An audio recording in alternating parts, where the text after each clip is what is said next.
주님 안에 거하는 생명이라는 제목으로 같이 하나님의 말씀을 나누겠습니다.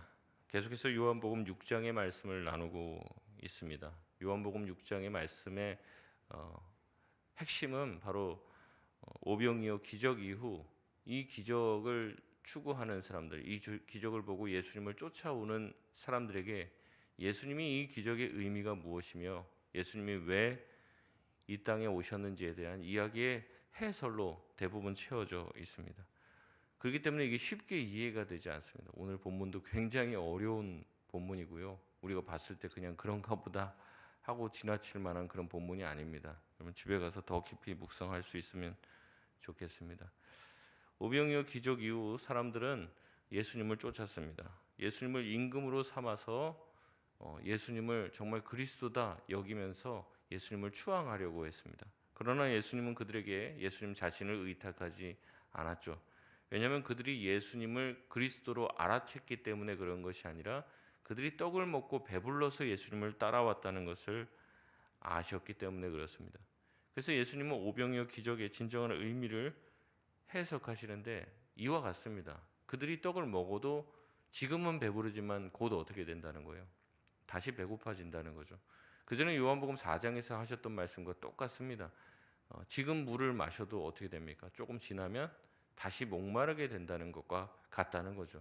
그것은 영원한 것이 아니라는 겁니다. 물도 떡도 진정한 생명이 될 수 없다는 거죠. 그래서 예수님은 요한복음 4장에 내가 주는 물은 내가 누군지 안다면 네 마음 가운데서 영원하도록 솟아나는 샘물이 될 것이다라고 말씀을 하시고 오늘 6장에서는 예수님이 생명의 떡이 되시니 예수님께 오는 자는 결코 줄이지 않을 것이고 예수님을 믿는 자는 결코 목마르지 않을 것이라고 예수님을 밝히 말씀하시며 내가 영원한 생명의 근원이 되신다라고 말씀을 하고 계십니다. 계속해서 예수님께서 이런 알쏭달쏭 실제와 또 궁극적인 어떤 모습들 그 다음에 우리 현상에 보여지는 말씀들이 오고 가고 있기 때문에 사람들이 이 말씀의 진리를 알기가 어렵습니다. 그래서 사람들이 41절의 말씀에 보면 뭐라고 얘기합니까? 모여서 예수님 자신이 하늘에서 내려온 떡이라고 얘기하니까 뭐 사람인데 하늘에서 내려온 떡이다 예수님이 그렇게 얘기하니까 알쏭달쏭한 거죠. 그래서 모여서 수군거리기 시작합니다. 그러면서 뭐라고 얘기합니까? 우리 42절 말씀 같이 한번 읽겠습니다. 시작. 이르되 이는 요셉의 아들 예수가 아니냐? 그 부모를 우리가 아는데 자기가 지금 어찌하여 하늘에서 내려왔다 하느냐? 아멘. 사람들은 예수님의 말씀을 듣고 의아해야 하는 거죠.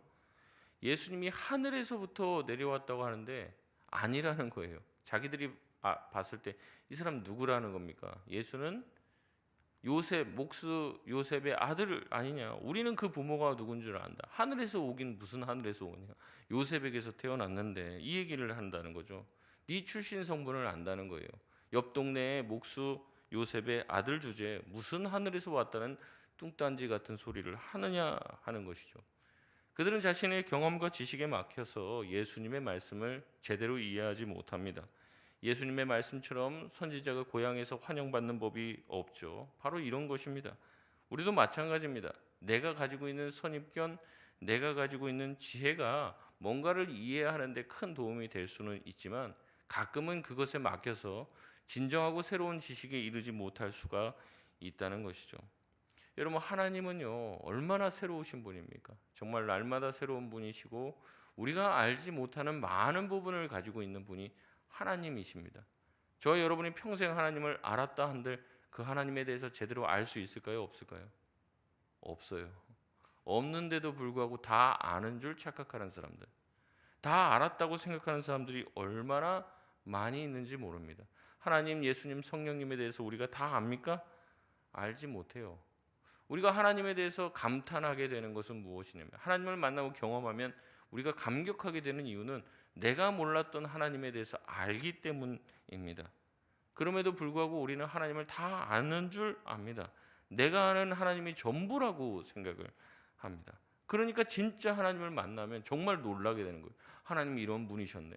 나 몰랐는데. 하나님은 우리의 상식을 뛰어넘는 분입니다. 우리의 생각에 갇혀 있는 분이 아니시죠.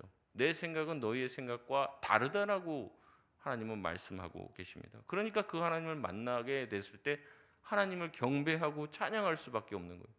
야, 이거 내 생각이랑 다르구나. 내 생각 한참 위에 계시는구나. 우리가 경탄하게 된다는 거죠. 그럼에도 불구하고 우리는 우리의 틀에 갇혀 있을 때가 많이 있습니다. 그래서 하나님을 코앞에 두고도 하나님인지 알지 못한다는 거죠. 내가 아는 부분이 전부인 줄 안다는 거죠. 그래서 전혀 다른 부분의 하나님을 만나게 되면은 그 하나님이 하나님인지 알아채지 못하는 것입니다. 근데 이것을 깨닫지 못하고 하나님에 대해서 알려고 하지 않는 분들, 내가 아는 하나님이 전부인 줄 알고 신앙생활 하시는 분들은 하나님이 식상해지는 거예요. 하나님이 지루해지는 거죠. 하나님을 바라봤을 때도 그렇게 생각하는 겁니다. 예수님을 바라봤을 때도 그렇게 생각하는 거죠. 나사렛에서 무슨 선한 것이 나올 수 있느냐? 야, 저 사람은 요셉의 아들 예수가 아니냐? 우리가 다 아는 사람이다. 어렸을 때부터 큰 거 다 봤다 이 얘기죠. 근데 무슨 하늘에서 온 떡이냐? 이러니까 하나님이 말씀하신, 예수님께서 말씀하시는 그 진리의 지식을 받아들일 수가 없다는 거죠. 여러분, 우리가 성경을 볼 때도 마찬가지입니다. 왜 우리가 성경을 보면서 은혜를 못 받냐면요, 저도 마찬가지거든요. 너무 많은 설교와 강의를 들었어요. 그러니까 이 본문 딱 보면은 그 해석밖에 안 떠올라요. 아, 이 본문은 이런 뜻이구나. 그러니까 그런 내 지식에 갇혀갖고 성경을 새롭게 보지 못한다는 거죠. 그래서 신학교 가면 얘기를 들어요. 교수님들 보고 낯설게 봐라. 처음 보는 것처럼 성경을 봐야 된다. 그 훈련을 시키는데 도무지 안 보이는 거예요. 이게 들었던 게 있으니까 야, 이건 이 뜻이지. 오늘 본문 말씀도 여러분 보시면서 그런 생각 많이 드실 거예요. 야, 이거 이런 뜻 아니야? 벌써 그 해석을 벌써 들었기 때문에 그 해석에 갇혀서 빠져나올 수가 없다는 거죠. 그래서 한 글자 한 글자 세밀하게 말씀을 보고 읽지 않으면 놓치는 게 너무 많은 거예요. 오늘 말씀 우리가 읽을 때 어린아이와 같이 우리가 이 본문을 처음 대하는 것처럼 볼 수 있는, 그래서 새로운 하나님의 말씀과 진리를 깨달을 수 있는 저와 여러분 되시길 바랍니다. 예수님은 그렇게 말하는 사람들에게 43절에 수군대지 말라고 얘기합니다. 44절에 나를 보내신 아버지께서 이끌지 않으면 아무도 내게로 올 수 없다. 결국 하나님께서 우리를 이끌지 않으면 진리에 도달할 수 없다는 말씀을 하십니다. 자기가 온 게 아니라는 거예요. 하나님께로, 예수님께로 나아가는 것은 내가 나가고 싶다고 나갈 수 있는 게 아니라 결국 아버지 하나님께서 이끌지 않으면 우리 누구도 주님 앞에 나아갈 수가 없다는 거죠. 여기서 보면 아버지께서 이끌지 않으면 여기에다 밑줄을 한번 그어 보시기 바랍니다. 44절에 이 이끌다라는 단어의 뜻은요, 그냥 끌어당기는 게 아닙니다. 그물에 걸린 그 물고기를 잡아당기는, 그물을 강력하게 잡아당기는, 끌어당기는 힘을 말하고 있는 것이. 즉 우리가 예수님을 믿게 된 것, 주님 앞에 오게 된 것은 우리의 지적인 판단과 결단을 통해서 하나님께 나아간 게 아니라는 거죠. 누가 이끌어 주셨습니까? 하나님께서 우리를 이끌어 주셨기 때문에 우리가 여기 와 있다는 거죠. 우리가 송파동교회 내가 결정하고 내가 선택한 줄 알았는데 나중에 돌아보니까 누가 이끄신 겁니까? 하나님이 이끌어 주신 거죠. 새벽 기도에 누가 나왔습니까? 내가 나왔는데요. 그게 아니라 나를 아침에 일어나게 하시고 새벽 기도 갈 마음도 주시고 우리가 이곳에 오게끔 하나님이 건강 주시고 인도해 주신 모든 발걸음, 그 너머에는 누가 계십니까? 하나님이 계시다는 거죠. 그러니까 우리는 뭐 해야 됩니까? 겸손해야 됩니다. 나 새벽 기도 나가는 사람이야, 자랑할 거 없죠. 왜냐하면 주님이 나를 이끄셨기 때문에 그렇습니다. 또한 이것은 우리에게 위로가 됩니다. 아, 이거 내 힘으로 사는 게 아니구나. 하나님이 내 인생을 붙잡고 계시구나. 그러니 내 인생을 흔들 수 있는 사람은 아무도 없구나. 우리가 깨달을 수 있는 것이죠. 그러니 주님께서 마음도 주셨고 나올 수 있도록 인도해 주셨으니까 우리는 어떻게 됩니까? 그 주님께 반항하면 안 돼요. 근데 자꾸 우리 안에 반항심이 듭니다. 오늘 가지 말까? 오늘 그냥 쉴까? 그러니까 하나님 마음을 주시거든요, 우리한테. 주일날도 말씀을 주세요. 아, 이거 순종할까? 한번 헌신해 볼까? 근데 자꾸 마음 한켠에서는 반항심이 듭니다. 아이, 뭘 내가 뭐 이렇게 하냐? 아이, 안 해도 되지. 자꾸 이런 마음이 들어요. 그러니까 우리가 사실 하나님의 인도를 잘 받으려면요, 어떻게 되냐? 하나님의 이끄심에, 하나님이 우리 마음에 주시는 소원에 따라서 우리의 몸을 맡겨야 됩니다. 하고 싶은 마음 주시고 헌신하고 싶은 마음 주시면 어떻게 해야 돼요? 내 몸을 그 마음에, 하나님이 주시는 선한 마음에 맡기면 돼요, 그냥. 근데 굳이 이걸 따지고 저걸 따지고 그럼 못합니다.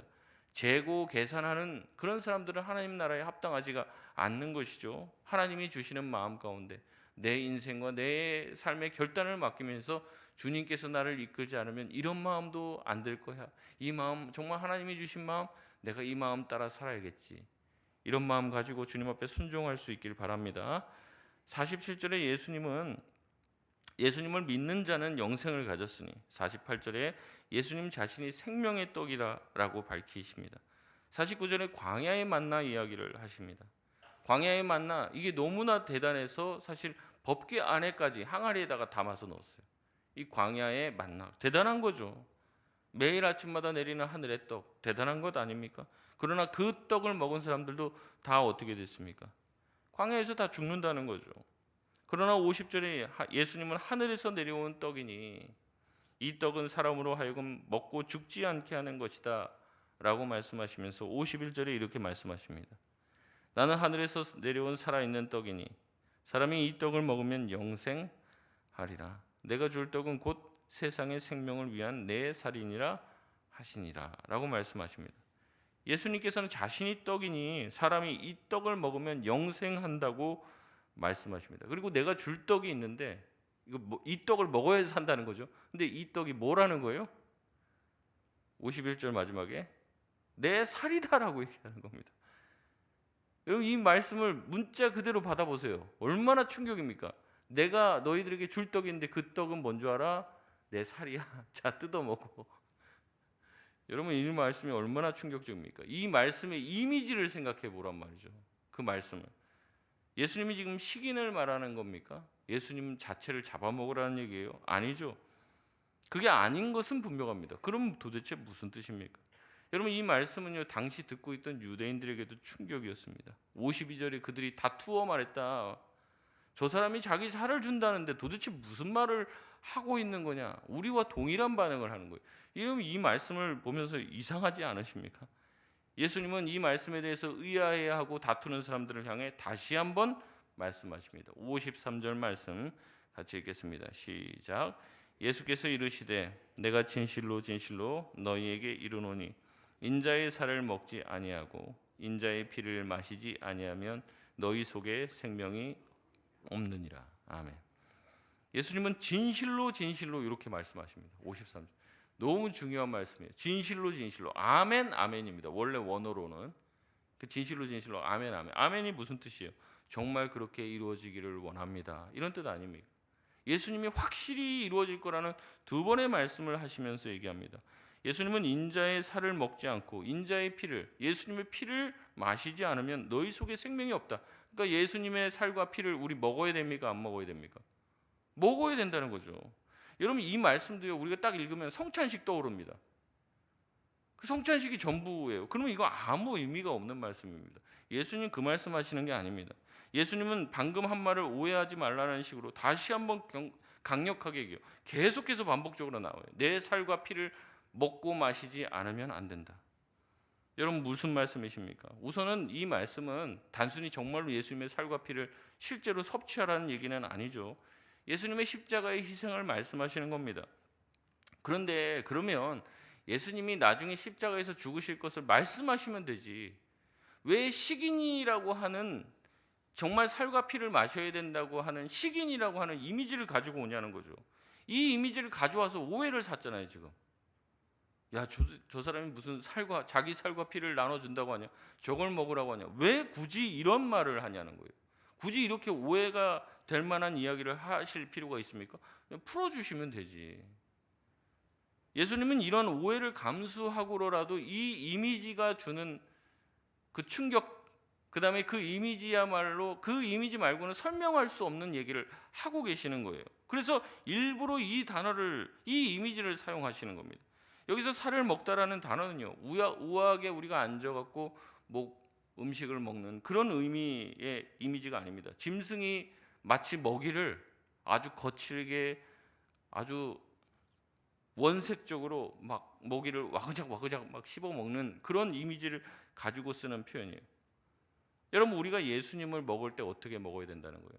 막 와그작 먹어야 된다는 거예요. 예수님의 몸과 피를 마셔서 우리가 막 와그작 씹어 먹어서 그게 내 몸에 다 들어가서 내 위장에서 다 소화가 되고 내 장으로 들어가서 그 예수님이 다 소화가 돼서 뭐가 되는 겁니까?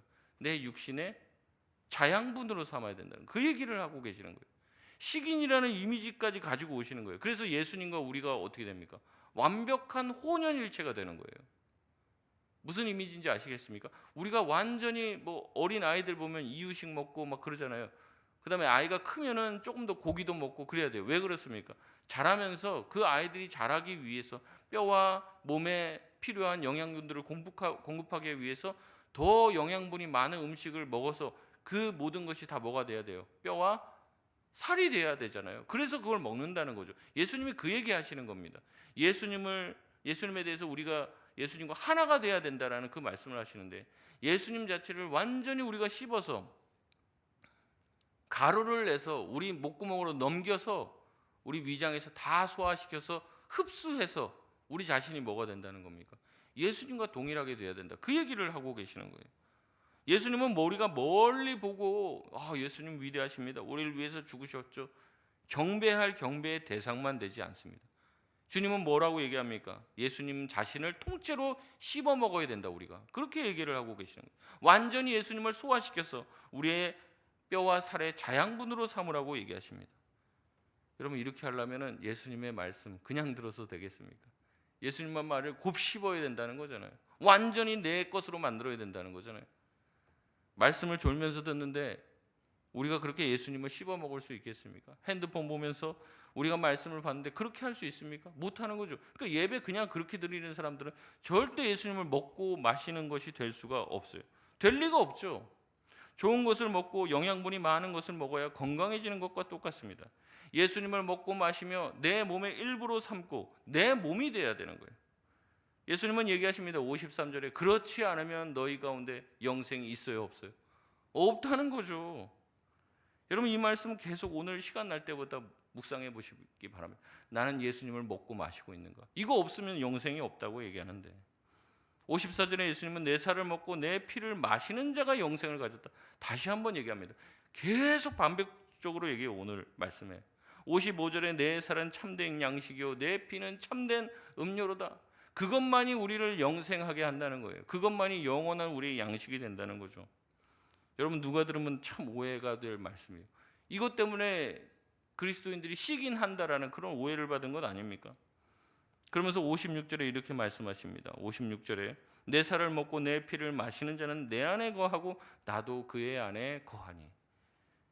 여러분, 이 말씀도 밑줄을 그어 보시기 바라요.